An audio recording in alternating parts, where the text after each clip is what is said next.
conference in association with the APSA Group, as well as Middlesex University in Mauritius, at Middlesex University in Mauritius on the 7th and 8th of November. And the theme is linked to the webinars. It's innovative technologies, friend or foe, and it's a reflection on governance and ethics. And I think it's very apt if we see how technology is just going through this exponential growth at the moment, to have a look at these two paradoxical perspectives. So we know the foe.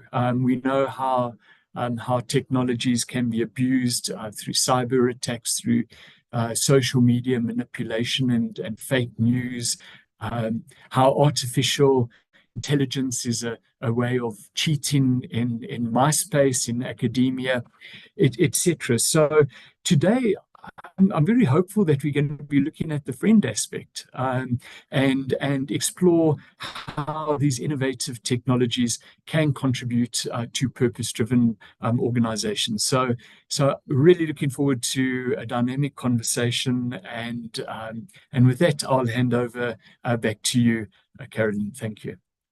Thank you, Brian. It's really nice to be able to collaborate with networks such as Ben Africa. I think driving ethics and effective leadership, so both ethical and effective leadership, is really important for governance, but just for the sustainability of organizations today. But it's not just, we're talking about all organizations and the ethics in all organizations. But I'd like to introduce Dr. Victoria Hirth. It's speaking about specifically purpose-driven organizations. And purpose-driven organizations sound quite different from our normal corporate and non-profit and for-profit organizations and government public sector.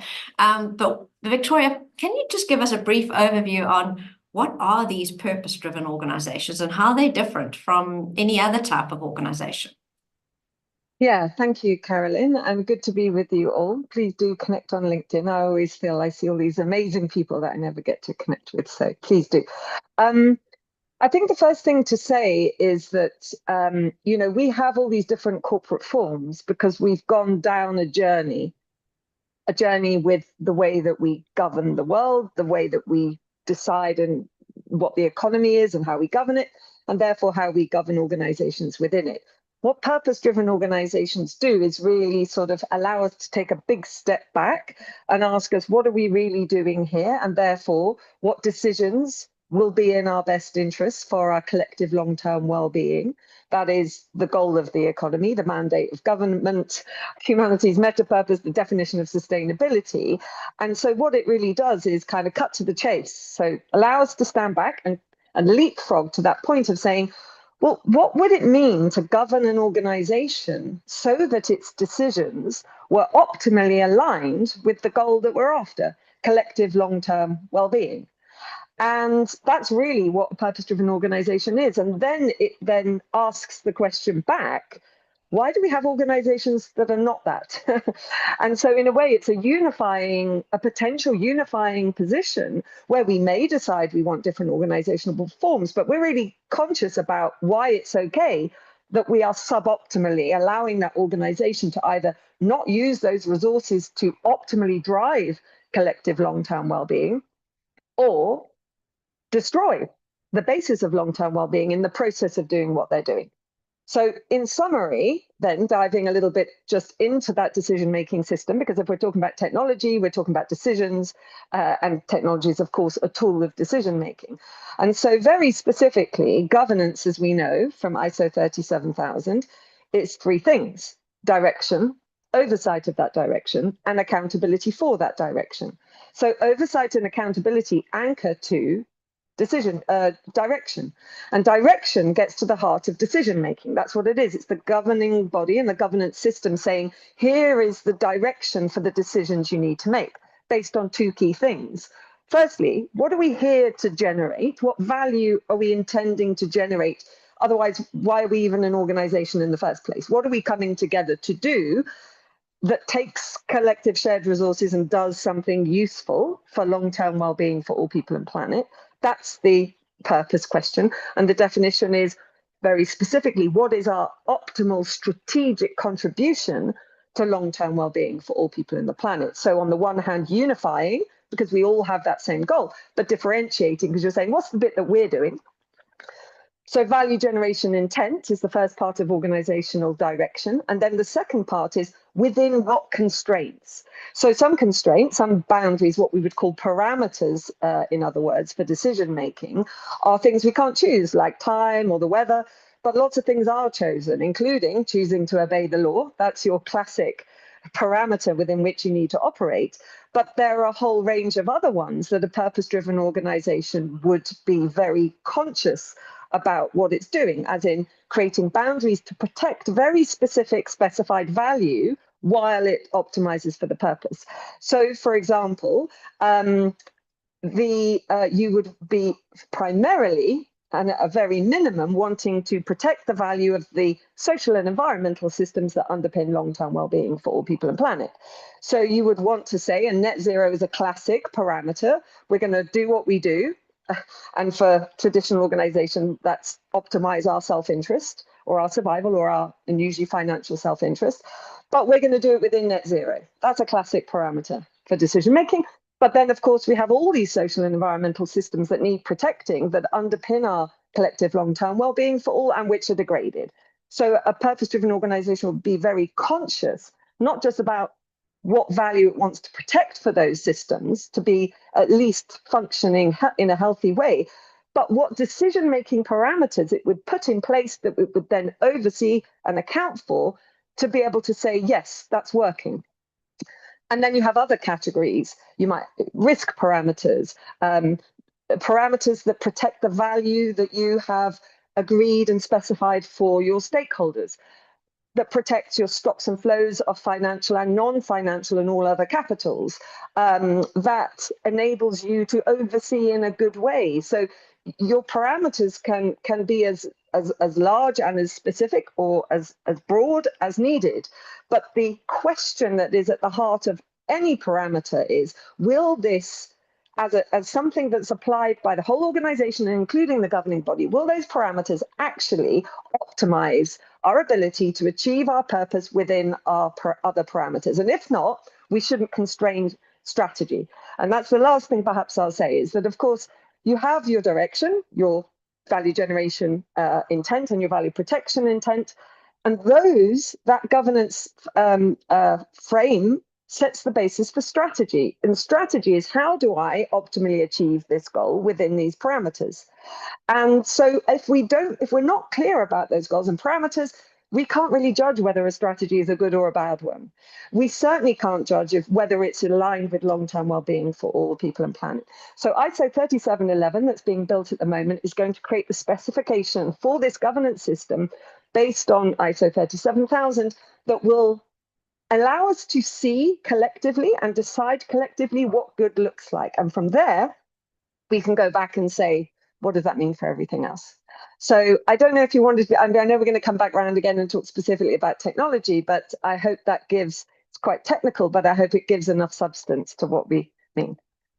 Thank you. Thanks, Victoria. I have put a link to the PAS 808 for people to, and I know you're using that as input into your new standard. I'll also, maybe while I'm moving on to Liesl, if you could just put a link to the work. I don't know if you've got something that's available on that 3711 work. I don't know if anything's available on the internet. Yeah, there is a LinkedIn community update group. That's the place to get involved. And in that group, there's a pinned post that says how to get involved, because if you're in an eligible liaison or via your country, you can get involved in the process. Please put that link in the LinkedIn group. That's fantastic. Thank you. But it sounds like this is a whole new way of thinking for most organizations. And I would like to move to Liesl and ask Liesl. So Liesl's from the Ethics Institute. She's also a key component of the start of the creation and founder of an organization called the Whistleblower House, I think, Liesl.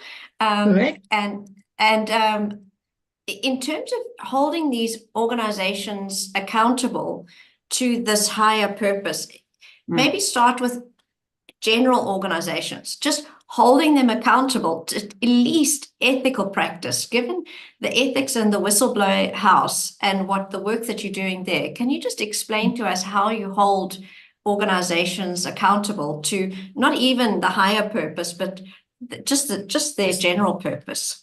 Just the purpose. Yes.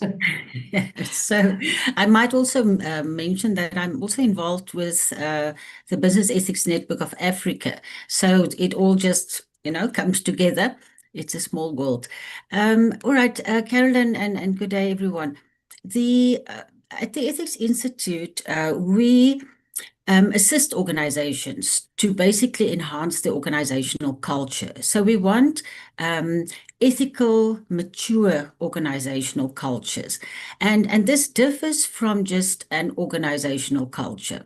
And when you look at just an organizational culture, one can also think of a culture that is not ethical. For example, let me just use the standard example, like Steinhoff in South Africa, and then, of course, there's quite a myriad of others out there globally that had ethical failures. But when you talk about an ethical culture, you look at a culture where there is leadership commitment to ethics and ethical conduct, ethical decisions. You look at the fair treatment of employees, accountability. That is a huge thing, whether people are held accountable when they transgress the organizational values and ethical standards. And we look at employees' commitment to ethics, and there's a couple of more parameters that we look at. And so one would want then your organizations, when they do become purpose driven, that they would have an ethical culture as such. That is already embedded. The organizational values are embedded in who they are, as the saying goes, in their DNA.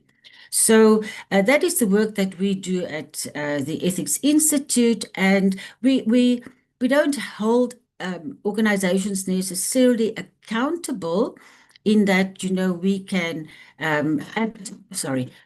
act when they don't have an ethical culture. But our purpose is to build an ethical society. And we do believe that we do so through organizations, seeing that your employees form part of the larger organizations. And by virtue of the social contract, one would want the employees then to behave ethically, and they can take that out into society. When it comes, okay, I will talk about whistleblowing in a while. I'm sure, Carolyn, that you will go into that arena, unless you want me to say anything about it. Yeah, talk about whistleblowing. Yeah, so what happens in an organization if unethical conduct goes undetected? That unethical conduct becomes the norm. And that is then when you can really get that organizational culture that is actually ethical. So what one wants to do is to create an environment in organizations to ensure that people feel free to speak up and speak out, or to blow the whistle. We can use any term there. But what you want is that when your employees notice that something is wrong, that the ethical standards are transgressed, that they will come to the fore. Either make use of an external whistleblowing hotline, which many organizations have, or through their internal whistleblowing mechanisms. But that being said, it is no use if people report, but actually nothing is being done about it. And one can look at your statistics globally. The first three reasons why people choose not to report unethical conduct is, the first one is usually, I didn't believe that my organization would actually do anything about it. And as I've said, this is a global concern. Then the other one is, I fear my job. And then the third one is usually that I didn't want to be seen as a troublemaker. So, and that by itself is another discussion one can have. But so it's imperative that the organization, when they receive these reports, that they do something about it, that they investigate, that they give feedback to the whistleblower, because in South Africa, that is a requirement by our own Protected Disclosures Act. It is also a requirement by the EU Directive on Whistleblowing. And when we look at the best way to manage these whistleblowing systems, we can just easily refer to ISO 37002, the whistleblowing management guidelines. And I urge everyone also to access that to see what would be the best standard to ensure that when people blow the whistle, that it adds value to the organization and that that person isn't seen as disloyal or a traitor or, any of those other terminology that's used for people that blow the whistle. Ultimately, I believe that in a purpose-driven organization that works, that's for the higher purpose, that your employees will feel safe. And that's very important, that they will feel safe in this environment to blow the whistle, because they know that the organization is working towards the long-term well-being, sustainable well-being of the organization, and therefore would welcome actually when people alert them to incidents that can actually sidetrack the organization on its journey to be a purpose-driven organization. I'm just putting the links in here of I see. 37,002. Thank you. Thanks so much, Liesl. So what I'm hearing from Victoria is that purpose-driven organizations are really driving us towards a more comprehensive overall perspective of sustainable development, starting from the organizations itself and driving into sustainable development and sustainability and the stability of the organization. And those goals and parameters driving strategy are key. And those goals and parameters that Victoria spoke about are quite broad and require quite a lot of information and data to inform decision making.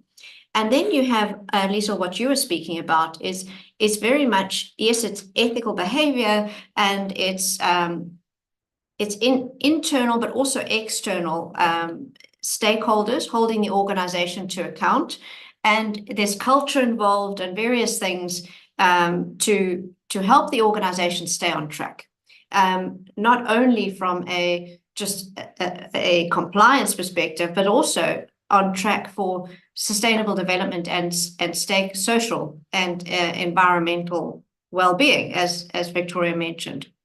But if I can turn to Andrew, who brings us really the technology flavor, Andrew being a professional CIO, shall we say, long-term in IT and IT industry, specifically from a sustainable development perspective, how can technology and how should we partner with our suppliers to help us in this new era of different types of organizations and different information requirements? Thank you, Carolyn. What a wonderful setup by Victoria and Liesl.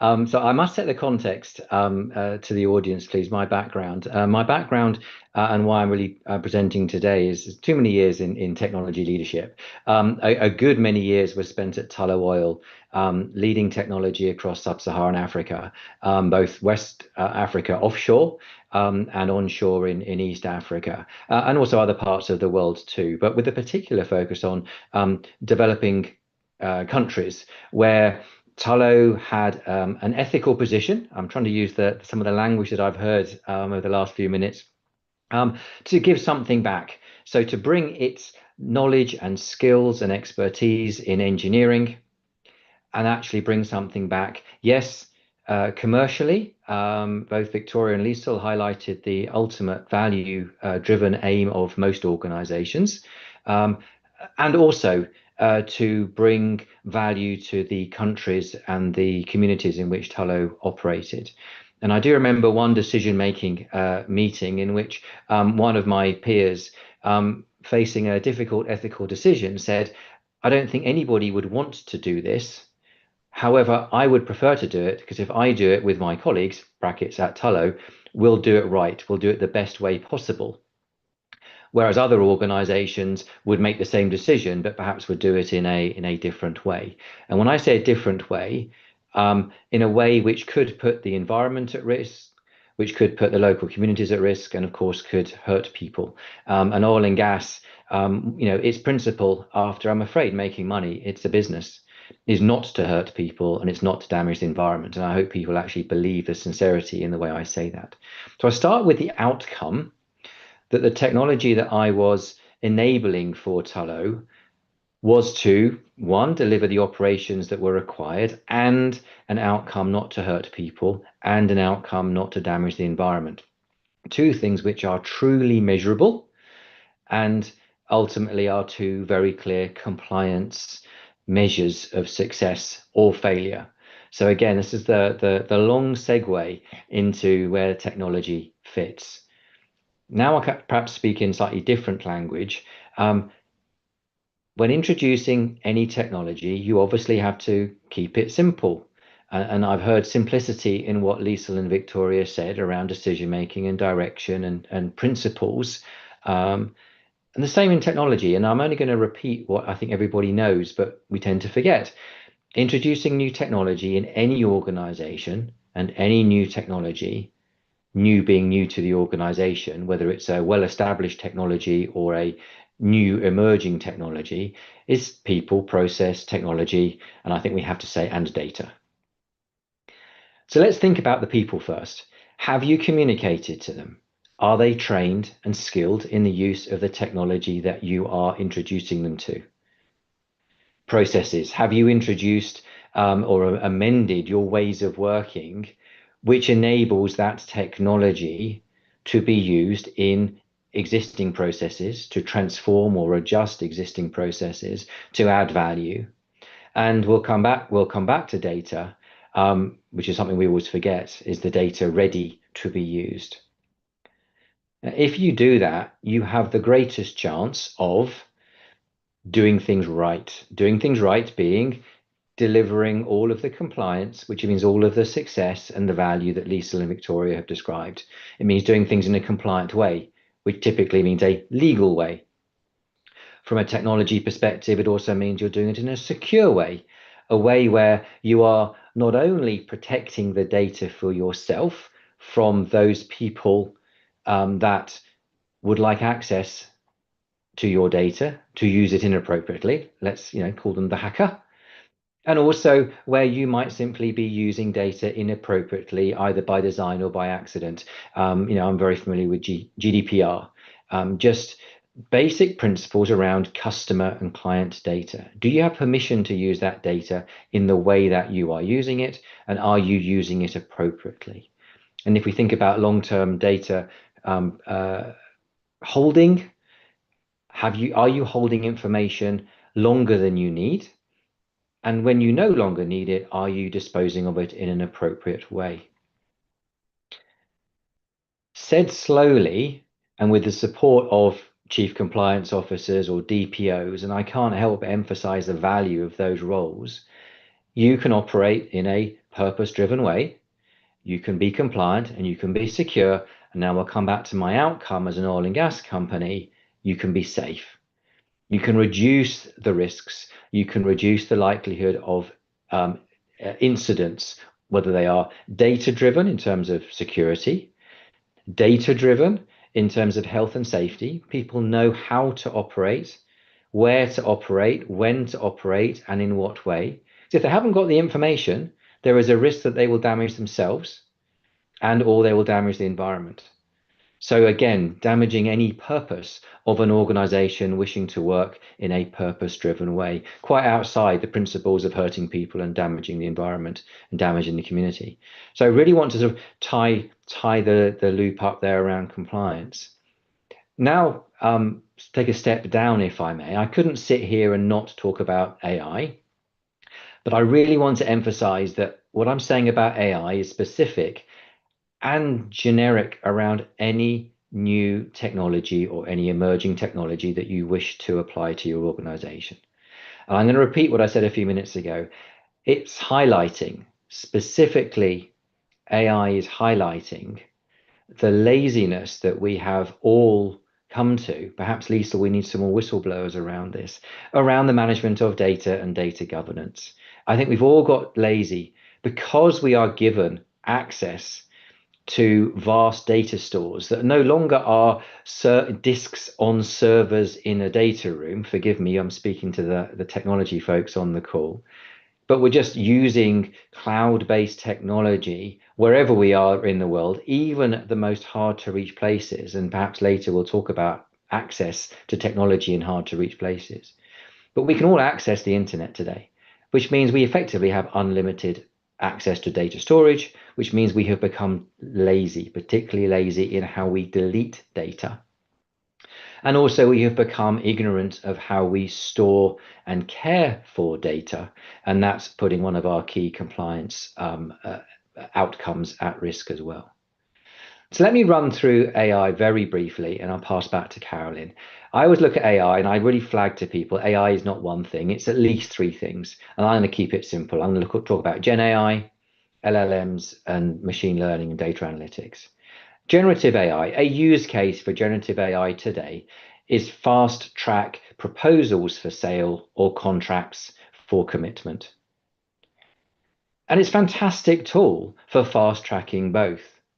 However, if you are pointing your tool to a series of out of date, incomplete, or inaccurate proposals, you can imagine what the tool is going to do to create for you your new fast-tracked proposal for your next client presentation. It's not going to be as good as it could be if it was only pointing at the best proposals that you have used in the past. Similarly, contracts, I think there's a long term for lawyers out there. Don't worry, lawyers. I think a fast track for initial contract is speeding up, but the long-term focus on creating the best contracts is there where it needs that human in the loop to review. Clearly, if you're pointing your Gen AI tool at quality contracts, your first draft contract is going to be a much better draft than if you've got a load of old draft contracts that it's using to create that first pass contract. So quality of the starting source. LLMs, smart search, all right, my goodness me, it's very smart search, but that's what it is. Should your LLM be focusing on certain data areas within your business? Should it be focusing on your HR employee records database? Probably not, unless you're in HR doing talent development work. Should it be searching on customer data? Well, client data within your CRM, AI-driven CRM, but not customer data in the form of data processing, financial transactions, or healthcare information. And my time at Paragon and Grenadier the last few years is very much focusing on that. So you need to make sure and be confident that your environment is suitably firewalled, and I use that with a little f, not a big F, so that your LLM is only searching the right data to enable you to make better decision making, which is where Victoria started the conversation.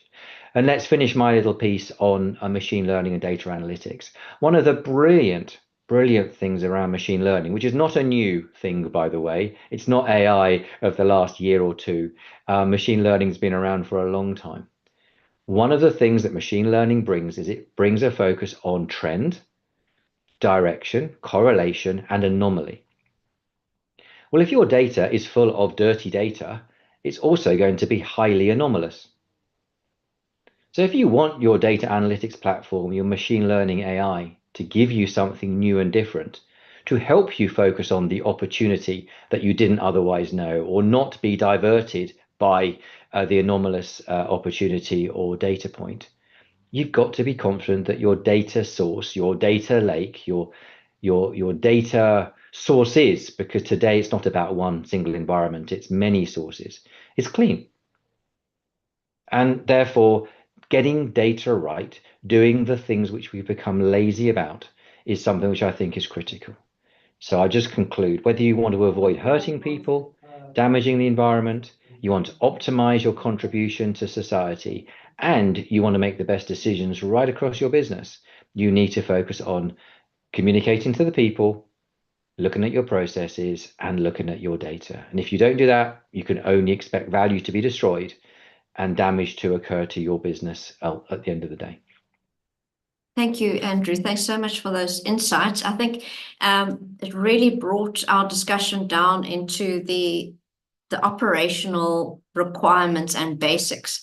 And as our title said, innovative technology for purpose-driven organizations. These are cold, hard facts. As if we're wanting to look forward, and you gave a fantastic example about oil and gas in Africa, and still, even though the purpose of the organization was profit-driven, there are ways in which you can do that, and you can use data, and you can track using technology to limit impact, and certainly be transparent and provide disclosure around how you're doing that, and what your impacts are, and certainly how those are likewise impacting your organization.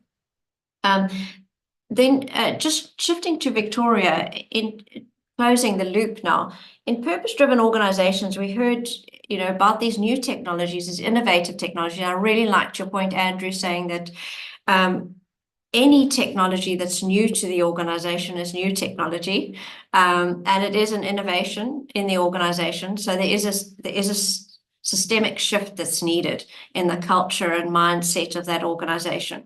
But to Andrew's point about these innovative technologies requiring information, requiring data, Victoria, how are you aligning those new requirements, specifically when you're talking about multi-capitals, in terms of providing the guidance that you need for setting up the parameters and goals for your purpose-driven organization?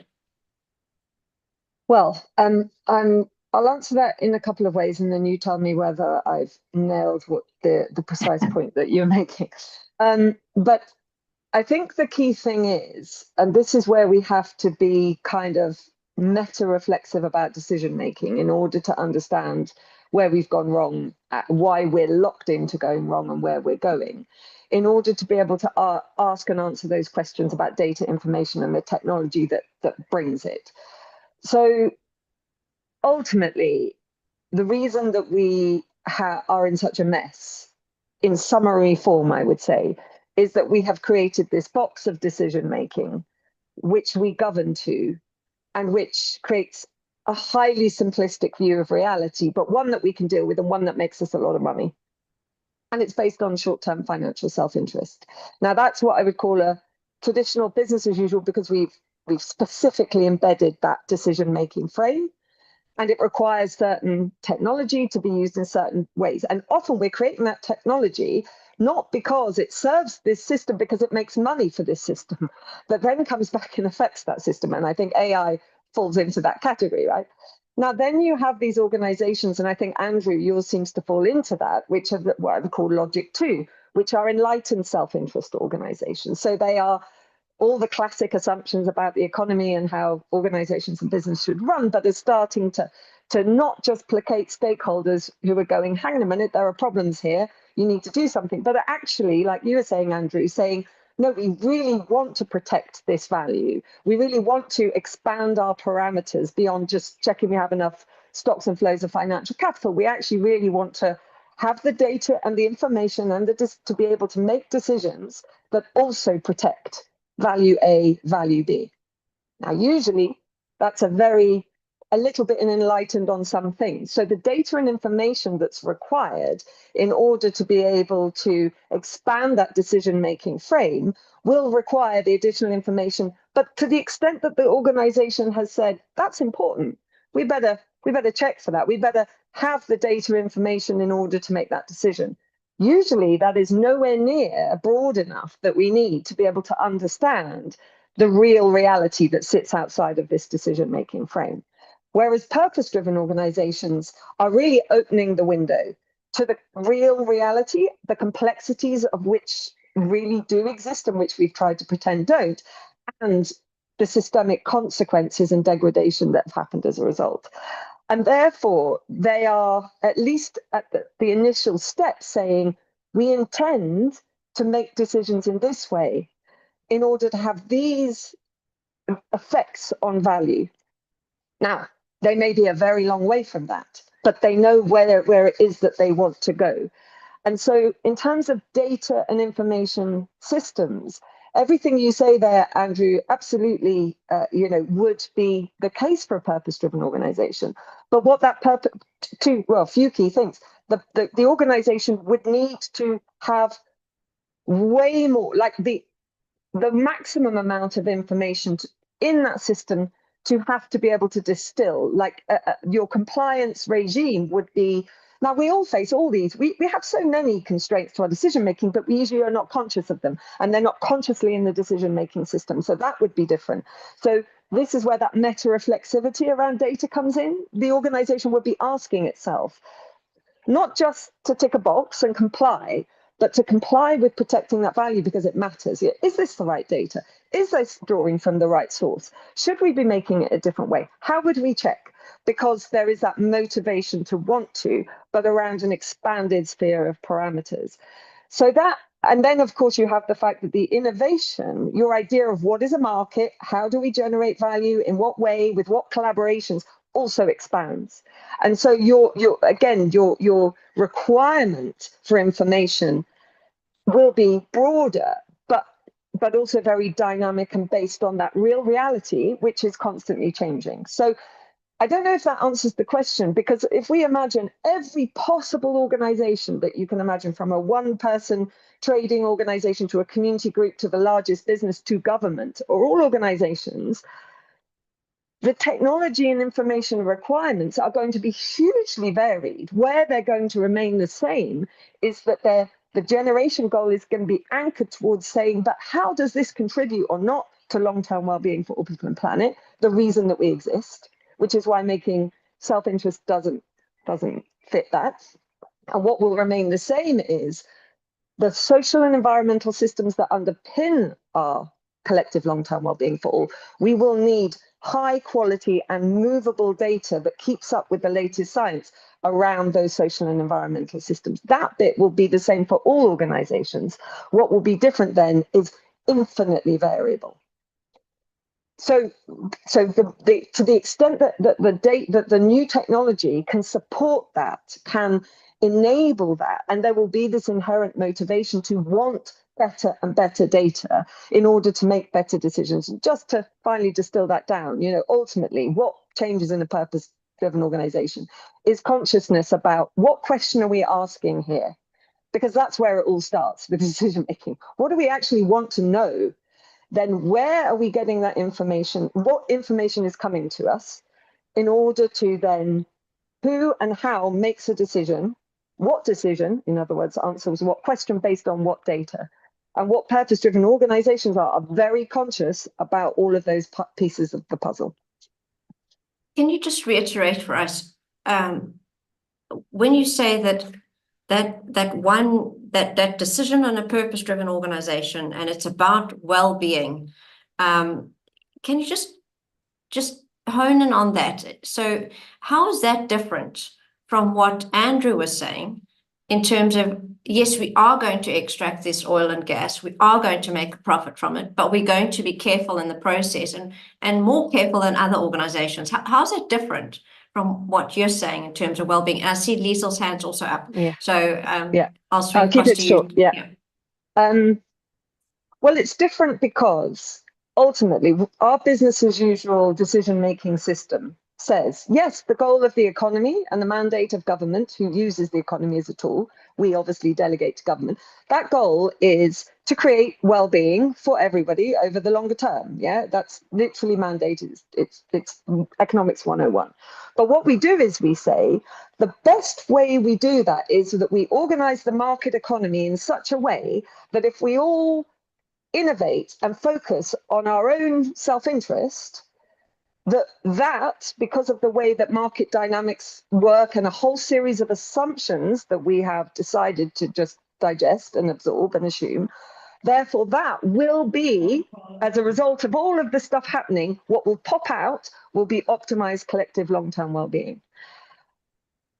The definition of sustainability, meeting the needs of the present without problem, that is essentially saying that what is the problem that we need to solve is well-being, in other words, a good life, and that could be for humans and non-humans, for everyone over the long term. In other words, long-term well-being for all. So we only have a concept of sustainability because essentially the economy and the assumption that self-interest will lead to well-being, and we're so sure of it we don't govern it, is not working. And so a purpose-driven organization essentially corrects that by saying, why are we assuming that as long as we make money, well-being will result? Why are we not just innovating to the end goal and creating a far more efficient and effective economy?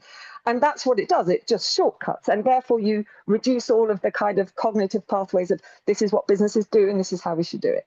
So I would say in final, and it's not a personal criticism, Andrew, but I would say, unless it's a very different oil and gas company to any that I know, that it would not pass the test of being a reason to exist that is an optimal strategic contribution to the long-term well-being of all people on the planet. The final thing to say is that ultimately, society's innovation nerve center is business and organizations, and that's how we take our resources and do something that makes life better. It was never an innovation agenda to say, hey, take our resources and we didn't even say don't destroy it, just take our resources, make as much money, and I'm sure we'll all be great. Now we're saying take the resources, just don't harm them. But where's the innovation that says take our resources and prove that you're going to do something useful with them, which we always needed and we especially need now? Okay, I'm going to, and do you want to respond, Andrew? And then I need to get to Lisa. I must dip in. No, Victoria made a good point, and I had to sort of shortcut the story. You're absolutely right, Victoria. Any corporate doing business in an environment where it can exploit because it has the knowledge, the experience, and the money is ultimately the one in charge. One of the challenges was emerging government regulation to appreciate how the foreigner could do this in a way which left the least damage to the humans and non-humans, as you put it, and also gave back the maximum to the country of operation. And again, I only speak from a level of pride and the suboptimal value generated, which was, as you go in with your knowledge and experience, the big word is, and you train local people, you employ local people, and you train and employ local people in good ways of working. One, they benefit as employees. Two, to yourself, Victoria and Lisa, I hope they will learn good governance, good practice, good ways of being and respecting the environment, the humans and the non-humans. And I'm very honest and say I have seen plenty of people who worked for Tullow at the time who have now gone on to fantastic careers where they are giving back in much more senior positions in other organizations, both profit, non-for-profit, purpose-driven, corporate or otherwise, which they would have never had the opportunity to do had they not been an early employee of Tullow at the time. Not a perfect organization, none are, but I want to highlight the value that type of investment makes in creating a new generation of professionals who can then take that learning and bring it into their country where they live, opportunities that weren't there before. And if the challenge is corporates will only be able to work so optimally and therefore won't work or are perceived as damaging the local community, whatever that is, then we are at an impasse. So I think it's really important that there is an embracing of people from the outside to invest, and I use the word invest, to create return locally and to create return internationally too, because it benefits everybody. Of course, there are plenty and too many poor stories, bad stories. And I've come from a world, is why Carolyn has kindly invited me to speak from where it can actually work for the good. But to your point, Victoria, the good comes with a suboptimal value for that investor. As an organization, Tullow did not make as much money as it could have done because of decisions it made. It could and would be more successful today if it had made different decisions. It chose not to. It chose to be part of the community. And that's the good legacy it's left behind, and some of the challenges too for the organization of a few years ago. Just one example of I do see the balance, Victoria, I appreciate it. But I think we should also recognize the real good that people can bring in perceived dangerous investors, but actually I'd love to list here, and I won't because of time, the good successes that came to the individuals who were involved locally. Thanks, Andrew. And I do want to switch across to Liesl. Liesl, I know you had your hand up a while ago, so we've probably missed your point already, but please circle back for us.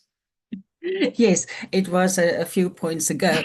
I just wanted to mention that while Victoria was talking, and also Andrew, that referred to laziness in starting to use these innovative technologies. There is the opportunity for human beings actually to become lazy in thought and just rely on the technologies. But and then also the reference to dirty data. While Victoria was talking, it came to me that should we organizations rely too much on the innovative technologies to assist with decision making? One should, it can also drive the organization away from its purpose if the data isn't reliable, if the data isn't clean, to use that term. And then my question is, because then obviously you are relying on the wrong data to help you to fulfill your purpose and your strategy and the like. And then the question came to me, so who will then be held accountable? Because we rely on the technologies, but once you use that technology, who becomes accountable? Is it the developers that becomes accountable or can be held accountable? Is it the governing body that will be held accountable? Is it the people who took the decisions based on this wrong data? And I think that in itself is a topic for a whole webinar on its own. But I just wanted to put it there so that we can think about that our innovative technologies are excellent and it helps us and it can help in the right way. But if we are not careful, it can also have the opposite effect. Thanks. Absolutely. And I think the same thing applies to exactly what Victoria and Andrew are talking about now, is that who is accountable when exploitative investment happens? Because the government allows it, the society, the community seem to allow it, voting for the government. Certainly the investors love it, but it's going to behave well and to consider the long-term well-being of the society in which you're operating. To Andrew's point, so there was some consideration of the long-term well-being of the people in the society through essentially taking away value balancing, the value for the shareholders with the value for the communities with a longer-term perspective. But where that goes wrong, who is held accountable when it's just all about profit-driven organizations? So in fact, it doesn't matter who's accountable, we're all paying the price today from that behavior for the last century's worth of industrial development. So we're actually seeing the response. And I think the purpose-driven organizations, as Victoria was saying, has really shifted it to say, is it just governments that are responsible for the long-term well-being of people? And what Victoria is saying is, what I'm hearing you saying, Victoria, is that no, it's not. In fact, every organization was created by society for society to do more with less. And we're actually expecting those organizations to, in the first part, behave, lead well and effectively to be effective. And the second part is to be ethical. But in the third part is to consider all of the well-being of the environment and the long-term sustainability of what they're operating in. So it's not just, what we're saying is not just government. This is actually every organization, and in fact, probably even down to every person in that organization, and the use of technology to enable that for these purpose-driven organizations, again, brings its own trials and tribulations, because we can have, with bad data and bad deployment of technologies, we could be making decisions that are even not in the best interest of the organization. Because we are not actually applying these technologies correctly. So I wonder, just with that kind of summary, we've only got 4 minutes, last points from everyone. Victoria, I know you're dying to say something, so if you could start. Well, far too much than I am able to say in the time. But just to say, as you looped around there, to say this is all about what are the quality of our questions that we're asking and answering. The data then supports that. We've had cart before horse. We create technology to create money and then hope that somehow it's going to feed and support a system of decision making that is essentially set up in a way that's destroying us. That decision-making system is wrong. And so if we supercharge it even more with better technology, it's, the better governed it's going to be, the worse the consequences are. So until we correct the decision-making frame, it doesn't matter what technologies you're going to put in or get out, they're going to drive the harm. So that's the message that I would say. We need to sort our decision-making and our governance. Everything else will follow. Carolyn, please. I want to also just acknowledge Daniel's question as well. Yeah, I was just looking at reading it. Acknowledge Victoria's point as well, and your question. When I was the Chief Information Officer of Tullow, I felt very accountable for what I was doing. And I was accountable first for the people, and then I was accountable for the technology, and then I was accountable for the value that it created. There wasn't an order to that. They all worked together. And I was humbled on too many occasions by the people I met across the world. So I'm not picking anywhere now. Developed and less developed. I was humbled by the people and their energy and enthusiasm to learn, use, and bring technology to the table for the best for themselves and for the organization. So it comes down to leadership and something I was very proud of. And it comes down to the enthusiasm of the people that one leads. I really start with people, and the rest follows. Thank you. Also looking at Daniel's point, I'm not sure if that's something, Liesl, you can talk to. Thank you, Andrew. Okay, let's have a look in the Q&A. I'll just pull that up quickly. So Daniel's saying, I was a bit concerned about the language behind technology, and Andrew has clarified that. We work with CED. What is CED? Maybe you can just pop that in the chat. And strongly believe in product development that does the work of I guess, bridging the technology poverty gap, right? Though predominantly we seem to focus more on individuals needing community economic development. Thank you. More the individuals needing to be the ones who work to improve their skills, inclusive of better tech product development. It is more than that is more human scale ethically. Would just like to see this considered more as well. So curious where this is on the radar in this conversation. I hope I addressed that, but yeah, I think you did. Do you want to just reiterate that? I know I've got 1 minute for Liesl, but if you could just reiterate your answer to that. I'm just going to, as the Chief Information Officer for my organization, I felt absolutely accountable for the people who were delivering technology and the technology itself and the way we were working.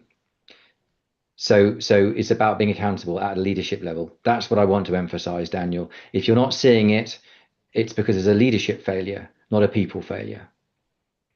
Thank you, Andrew. Thanks. And Liesl, last remarks. Okay, very quick, 30 seconds. just to bring again, also close that that loop, the circle, is that we cannot have a good and effective governance in an organization if we do not provide a safe space for internal and external stakeholders to raise their concerns when they observe unethical conduct, misconduct that can redirect the organization in a direction where it doesn't want to go. So I will end with that. Thank you. Thank you so much, Liesl. This is the first part, as Brian said, of a 3-part conversation. So we don't have the answers today, but I certainly hope that you have seen that this discussion needs further progress. Andrew, thank you so much for bringing those thoughts through to us. I think it's just your tallow example was really a very good one. Thank you. Victoria, thanks for bringing us again back to the basics of what is a purpose-driven organization in terms of well-being. And Liesl, thank you so much for bringing us into the ethics space and also into the aligning ethical and effective decision-making. Brian, I see you have your camera on. Would you like to give a last word for us? No, just a big thanks to you, Carolyn, for moderating this excellent panel, and to all our panelists. I think we've all learned a lot and really got stimulated by this discussion, and hopefully we'll take these conversations further. So thank you very much. Great. Thanks very much, everyone. Thank you so much. Thank you. Thank Bye. you.